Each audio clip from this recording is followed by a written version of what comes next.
भारतीय जनता पार्टीने आणि RSSने वारकरी संप्रदाय नासवण्यासाठी भारताच्या इतिहासात, महाराष्ट्राच्या इतिहासात कधी नव्हे ती राजकीय आघाडी सुरू केली आणि तुषार भोसले नावाचा एक हिंदू वारकरी त्याच्यामध्ये अध्यक्ष केलेला आहे।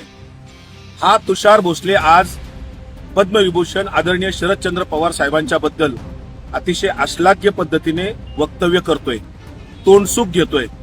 खर तर पवार साहेबांनी जे काही विधान केलं, जो लेख लिहिला तो त्यांनी वाचायला पाहिजे।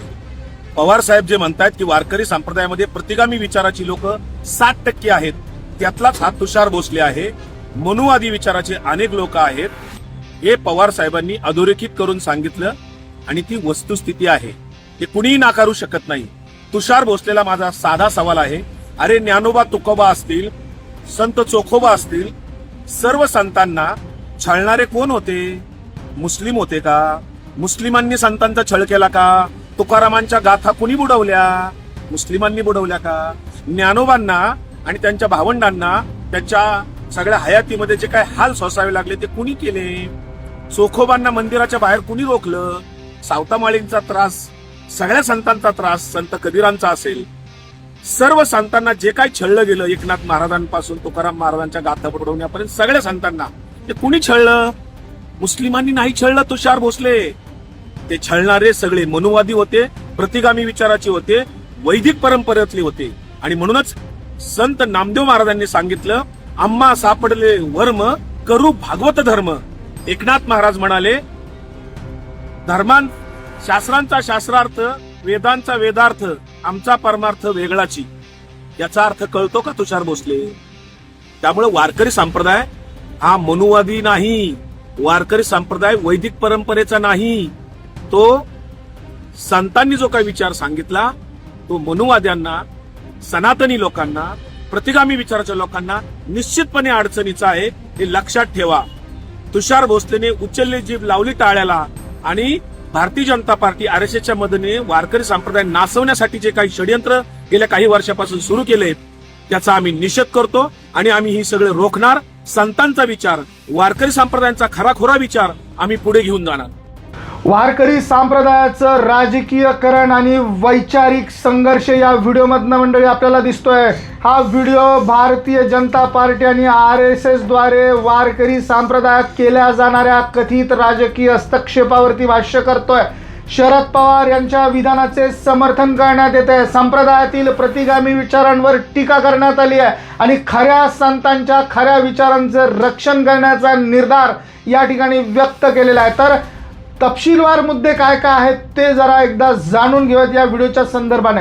राजकीय हस्तक्षेप आणि नेतृत्वावर टीका करण्यात आली आहे। भारतीय जनता पार्टी आणि RSSने वारकरी संप्रदायाचा वापर राजकीय फायद्यासाठी सुरू केल्याचा गंभीर आरोप करण्यात आला आहे। महाराष्ट्राच्या इतिहासात कधीही न झालेली राजकीय आघाडी संप्रदायात उभी केली जाते, त्यासाठी तुषार भोसले यांच्यासारख्या व्यक्तींना त्याचं नेतृत्व देऊन संप्रदायाचं मूळ स्वरूप बिघडवण्याचं काम सुरू असल्याचं या ठिकाणी म्हटलं जात आहे। पद्मविभूषण शरद पवार यांनी वारकरी संप्रदायातील 60% लोक प्रतिगामी विचाराचे असल्याचं विधान केलं होतं, ते वस्तुस्थितीला धरून असल्याचं समर्थन इथं करण्यात आलं। ऐतिहासिक छळ आणि वैचारिक वारसा, वक्त्याने ऐतिहासिक दाखले देत असा प्रश्न उपस्थित केलाय की संत ज्ञानेश्वर महाराज, संत तुकाराम महाराज आणि संत चोखोबा महाराज यांचा छळ करणारे कोण होते? हा छळ मुस्लिमांनी केलेला नसून तो तत्कालीन मनुवादी आणि प्रतिगामी विचारांच्या लोकांनीच केलेला होता आणि असा दावा करण्यात आलेला आहे। तुकाराम महाराजांच्या गाथा बुडवणं किंवा चोखोबारायांना मंदिराबाहेर ठेवणं या सर्व घटना वैदिक परंपरेतील कट्टरतेमुळे घडल्याचं सांगितलेलं आहे। वारकरी संप्रदाय हा मुळात मनुवादी किंवा वैदिक परंपरेचा भाग नसल्याचं देखील यावेळेस लवांडे यांचं म्हणणं आहे। संतांच्या विचारांचं रक्षण आणि भविष्यातील दिशा या देखील या ठिकाणी त्यांनी मांडलेल्या आहेत। संत नामदेव महाराज आणि संत एकनाथ महाराज यांच्या वचनांचा आधार घेत असं प्रतिपादन करण्यात आलेलं आहे की वारकरी संप्रदायाचा परमार्थ हा कर्मकांडापेक्षा वेगळा, संतांचा हा पुरोगामी विचार सनातनी आणि प्रतिगामी लोकांना नेहमीच अडचणीचा ठरलेला आहे। त्यामुळे भाजप आणि RSSच्या मदतीनं सुरू असलेलं हे षडयंत्र रोखून संतांना खराखुरा विचार, संतांचा विचार हा पुढे नेण्याचा संकल्प आपण करत असल्याचं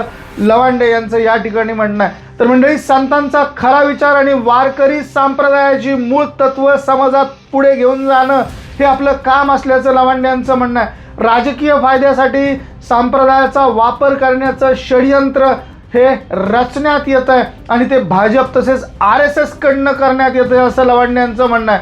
हा दस्तावेज वारकरी संप्रदायातील अंतर्गत वैचारिक संघर्षावर प्रकाश टाकतोय. संप्रदायाचं राजकीयकरण थांबवून संतांनी दिलेल्या समतेच्या आणि मानवतेच्या मूळ विचारांचं जतन करणं ही काळाची गरज असल्याचं या ठिकाणी लवांडे यांचं म्हणणं आहे. मंडळी, वारकरी संप्रदायावरती तसेच या मंडळींवरती केलेला आघात आणि यांची घेतलेली नावं, त्याचबरोबर हे RSS आणि भाजपसाठी काम करतात असं म्हणणं लवांडे यांचं आहे. याबद्दल तुमचं मत काय? कमेंटमध्ये नोंद करा. व्हिडिओ आवडला तर शेअर जरूर करा.